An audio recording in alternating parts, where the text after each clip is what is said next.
अस्सलाम वालेकुम नाज़रीन। प्रोग्राम मॉर्निंग बेल के साथ आपका होस्ट फ़हद हुसैन आपकी खिदमत में हाज़िर है। प्रोग्राम का बाकायदा से आगाज़ करते हैं कुछ अहम ख़बरों से। हमने देखा कि इस लॉन्ग वीकेंड के अंदर जो है काफ़ी कुछ इम्पॉर्टेंट ख़बरें जो हैं ख़ास तौर पे इकॉनमी के हवाले से अगर हम बात करें, ख़ास तौर पे पावर पॉलिसी के हवाले से अगर हम बात करें तो काफ़ी इम्पॉर्टेंट ख़बरें आई हैं। लेकिन सबसे पहले हम बात करेंगे लास्ट वीक जो रिज़र्व्स के जो नंबर आए हैं उसके हवाले से हम बात करेंगे कि जो रिज़र्व्स हैं स्टेट बैंक ऑफ पाकिस्तान के, उसमें थोड़ी जो है कमी देखने में आई है। ओवरऑल फ़िगर्स की अगर हम बात करें तो स्टेट बैंक के पास जो इस वक्त रिज़र्व्स की पोजीशन है अकॉर्डिंग टू स्टेट बैंक वो है तकरीबन 12.47 बिलियन यूएस डॉलर्स, और जो टोटल रिज़र्व्स हैं इस वक्त कंट्री के पास वो हैं तकरीबन 19.51 बिलियन यूएस डॉलर्स पे। तो थोड़ी बहुत कमी हमें स्टेट बैंक के पास रिज़र्व्स में जो है वो देखने में नज़र आती है। लेकिन थोड़ा बहुत ये वॉलेटाइल सिचुएशन जो रिज़र्व्स के अंदर तो नॉर्मली चलती रहती है, बहुत ज़्यादा कोई डिक्लाइन नज़र नहीं आता। अगली ख़बर की तरफ चलते हैं। अगली ख़बर है पावर पॉलिसी के हवाले से है कि जिस तरीके से हमने देखा कि आईपीपीएस के साथ जो है जो एग्रीमेंट है उसको रिवाइज़ किया गया। उस हवाले से एक और ख़बर ये आ रही है कि जो एस्टीमेट्स, बेसिकली अगर मैं इसको कहूँ तो ज़्यादा बेहतर होगा कि अगर आरएलएनजी और कोल फायर्ड पावर प्लांट्स के साथ जो गवर्नमेंट के जो एग्रीमेंट्स हैं उनको भी अगर रिवाइज़ किया जाए, उनको भी अगर दोबारा से एडजस्ट किया जाए जिस तरीके से आईपीपीएस के साथ किया गया है, तो उससे तकरीबन ₹4.5 पर यूनिट जो है बिजली के जो टैरिफ है वो कम हो सकते हैं, जो कि बहुत ज़्यादा पॉजिटिव होगा overall economic point of view से अगर मैं बात करूं। तो अभी देखते हैं कि आगे क्या गवर्नमेंट इस तरफ भी जाती है या नहीं, क्योंकि ऑलरेडी हम देखते हैं कि चीज़ें स्टार्ट तो हो चुकी हैं। गवर्नमेंट की भरपूर कोशिशें हैं कि चीज़ों को जो है बेहतर तरीके से किया जाए ताकि जो कॉस्ट है, जो बर्डन एक होता था पेमेंट्स का आईपीपीएस के हवाले से या जो सर्कुलर डेट की अगर हम बात करें, तो उसको गवर्नमेंट की कोशिश है कि ओवरऑल जो उसका बेहतर एक सोल्यूशन है उसकी तरफ जाया जा सके। आईपीपीएस की हमने बात की कि जो गवर्नमेंट ने जो है जो आईपीपीएस की जो पॉलिसी थी 2002 उसको जो है आईपीपीएस के साथ मिलके रीनिगोशिएट किया है। उसके अंदर काफ़ी चीज़ें जो है उनको काफ़ी हद तक बेहतर किया है। जो उसकी जो टर्म्स एंड कंडीशंस थी म्यूचुअली जो है मिलके उसको काफ़ी हद तक जो है बेहतर कर दिया है।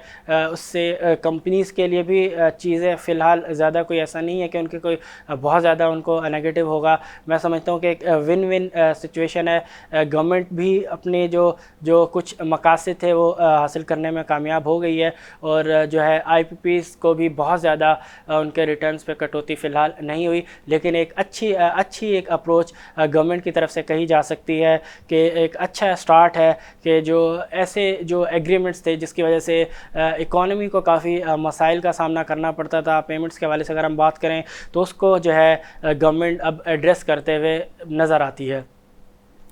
आईपीपीएस के हवाले से ही अगर हम बात करें तो जो एक्सपर्ट्स के हवाले से जो कुछ ओपिनियंस जो आए हैं उन्होंने बहुत ज़बरदस्त तरीके से वेलकम किया है गवर्नमेंट की इस मूव को, और उन्होंने कहा है कि गवर्नमेंट की इस मूव से बहुत ज़्यादा फ़ायदा होगा पाकिस्तान की इकॉनमी को, गवर्नमेंट को ख़ास तौर पे जो कैपेसिटी पेमेंट्स होती थी वो जो है काफ़ी हद तक जो है कम हो जाएंगी।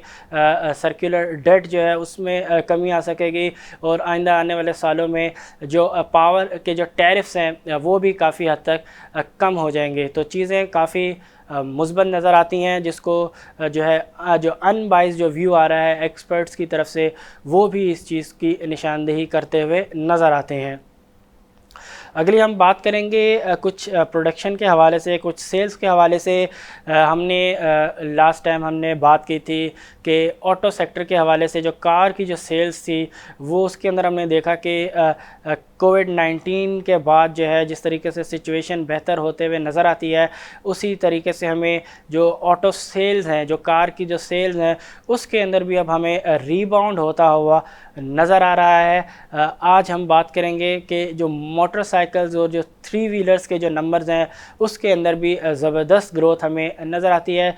तकरीबन जो ग्रोथ है 3 व्हीलर्स और मोटर बाइक्स के सेल्स में वो है तकरीबन 0.32%। ये जुलाई का जो महीना है, पहला महीना है फ़िस्कल ईयर 21 का, उसमें ज़बरदस्त ग्रोथ नज़र आई है हमें 3 व्हीलर्स और मोटर बाइक्स की सेल्स में। बज़ाहिर चीज़ें नज़र यही आता है कि जो चीज़ें जो हैं, जो इकोनॉमिक एक्टिविटीज़ जो हैं, जो कंजम्पशन है, जो कंज्यूमर्स जो हैं, वो दोबारा से अपनी सरगर्मियों की तरफ लौट रहे हैं। अगली हम बात करेंगे कंस्ट्रक्शन सेक्टर के हवाले से। जिस तरीके से हमने अपने कई शोज़ में भी बात की कि गवर्नमेंट का जो इंसेंटिव पैकेज है, उसने काफ़ी हद तक जो इस वक्त कंट्री के अंदर जो कंस्ट्रक्शन एक्टिविटीज़ है उसको बूस्ट किया है। उसका रिफ्लेक्शन हमें सीमेंट की जो सेल्स हैं उसके अंदर भी नज़र आया कि जिस तरीके से हमने देखा कि जो सेल्स हैं, लोकल डिस्पैचेस जो है उसके अंदर ज़बरदस्त किस्म की हमें ग्रोथ नज़र आई। हमें ओवरऑल एक्टिविटीज़ बज़ाहिर अब ख़ुद ऑब्ज़र्व करते हुए भी नज़र आना शुरू हो गई हैं। इसी हवाले से एक ख़बर आई है, एफबीआर ने रिपोर्ट किया है कि जो कंस्ट्रक्शन एमनेस्टी स्कीम है, जो गवर्नमेंट ने एमनेस्टी स्कीम दी है कंस्ट्रक्शन सेक्टर को, उसके हवाले से ये ख़बर है कि तकरीबन 40 जो इनरोलमेंट्स वो इस हवाले से हो चुकी हैं। 40 इनरोलमेंट्स का मतलब है कि ज़बरदस्त किस्म के प्रोजेक्ट्स जो है गोइंग फॉरवर्ड वो हमें होते हुए नज़र आएंगे, और जिसकी वजह से हमें ना सिर्फ जॉब्स क्रिएशन नज़र आएगी आइंदा आने वाले वक्त के अंदर, बल्कि जो कुछ इंडस्ट्रीज़ हैं, ख़ास तौर पे सीमेंट की अगर मैं बात करूँ, स्टील की अगर मैं बात करूँ, या इनसे रिलेटेड जो दूसरी अलाइड इंडस्ट्रीज़ हैं, जो और डिफरेंट सेक्टर्स हैं जो इनके चलने के साथ चलते हैं, उनके साथ पैरेलल चलते हैं, उनके अंदर भी हमें पॉजिटिविटी देखने में मिल सकती है। इसी हवाले से एक और ख़बर है कि जो नेशनल बैंक है उनके हवाले से ये ख़बर आ रही है कि उन्होंने भी यही कहा है कि हम जो है जो सॉफ्ट लोन्स हैं वो हम देते रहेंगे अंडर जो है प्राइम मिनिस्टर जो है पीएम हाउसिंग स्कीम के तहत जो सॉफ्ट लोन्स हैं वो हम देते रहेंगे, ताकि जो कंस्ट्रक्शन एक्टिविटीज़ हैं उनको सपोर्ट किया जा सके, या ऐसे लोगों को सपोर्ट किया जा सके कि जो ख़ुद से अपनी हिसाब से कंस्ट्रक्शन नहीं कर सकते, उनके पास लिक्विडिटी इतनी नहीं है, तो वो एक कम निरखों पे, कम इंटरेस्ट रेट पे जो है बैंक से बोरो करके अपने घरों की तामीर जो है कर सकते हैं। काफ़ी मुस्बत ख़बर है। आज अगर हम बात करें तो काफ़ी हद तक मुस्बत ख़बरें ही हमें नज़र आई हैं। ख़ास तौर पे IPPs के हवाले से मैं फिर कहूँगा कि ज़बरदस्त इक़दाम उठाया है गवर्नमेंट ने, जो रीनिगोशिएट किया है IPPs की जो पॉलिसी है 2002 को, उसके ज़बरदस्त किस्म के हमें मुस्बत जो है नताइज हमें देखने को मिलेंगे आइंदा आने वाले सालों में। तो एक अच्छा कदम गवर्नमेंट की तरफ से। अब हम बात करेंगे मार्केट के हवाले से। मार्केट का थोड़ा हम जायज़ा लेंगे कि इस वक्त मार्केट जो है हमें क्या परफॉर्म करते हुए, किस तरह परफॉर्म करते हुए नज़र आती है। हमेशा की तरह सबसे पहले आगाज़ करेंगे हम इंटरनेशनल मार्केट की। हमने लास्ट जो सेशन था, ख़ास तौर पे अगर हम US मार्केट की बात करें तो उसके अंदर हमने देखा कि जो US की जो मार्केट है उसमें हमें फ्राइडे का जो उनका लास्ट सेशन था उसमें ज़बरदस्त तेज़ी हमें नज़र आई, और जो मार्केट है वो अच्छे पॉइंट्स के इजाफे के साथ क्लोज़ हुई। और आज की अगर हम बात करें, आज जो सुबह का जो आगाज़ हुआ है एशियन मार्केट्स के अंदर अगर हम बात करें तो कुछ मिला जुला रुझान हमें देखने को मिलता है। निक्की की अगर हम बात करें, जापान की अगर हम मार्केट की बात करें तो उसमें काफ़ी एक मिक्स जो ट्रेंड हमें नज़र आता है, एक वॉलेटाइल ट्रेडिंग हमें नज़र आती है। जबकि अगर हम हांगकांग की मार्केट की बात करें तो हांगकांग के मार्केट के अंदर हमें एक मुस्बत जो है बाइंग पैटर्न नज़र आ रहा है। ओवरऑल अगर हम बात करें तो थोड़ा मिक्स एक ट्रेंड हमें नज़र आता है, क्योंकि अभी जो ग्लोबल एक्टिविटीज़ के अगर हवाले से मैं बात करूं वो फ़िलहाल किसी हद तक कह सकता हूं कि मैं स्टिल अभी भी जो है सिचुएशन थोड़ी सी अनसर्टेन है। ग्लोबल इकोनॉमिक ग्रोथ जो है उसकी ट्रेजेक्ट्री फ़िलहाल थोड़ी सी अनसर्टेन है। फिर जिस तरीके से कोविड-19 की जो दूसरी तीसरी जो लहरें हमें कई ममालिक के अंदर हमें देखने को मिल रही हैं, उसकी वजह से भी कहा जा सकता है कि चीज़ों के अंदर जो इकोनॉमिक जो ग्रोथ के हवाले से जो नंबर्स हैं वो फ़िलहाल काफ़ी हद तक अनसर्टेन है।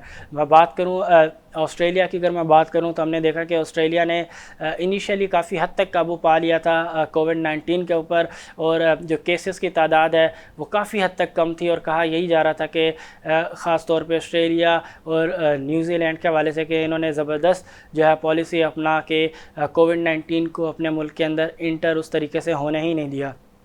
लेकिन अब जो नंबर्स ये आ रहे हैं, अब ये नज़र आता है कि ऑस्ट्रेलिया के अंदर भी जो है कोविड-19 वो फैलता हुआ नज़र आ रहा है। ख़ास तौर पे मेलबर्न की अगर मैं बात करूँ, वहाँ पे काफ़ी तेज़ी से जो है कोरोना के जो केसेस हैं वो बढ़ते हुए नज़र आ रहे हैं।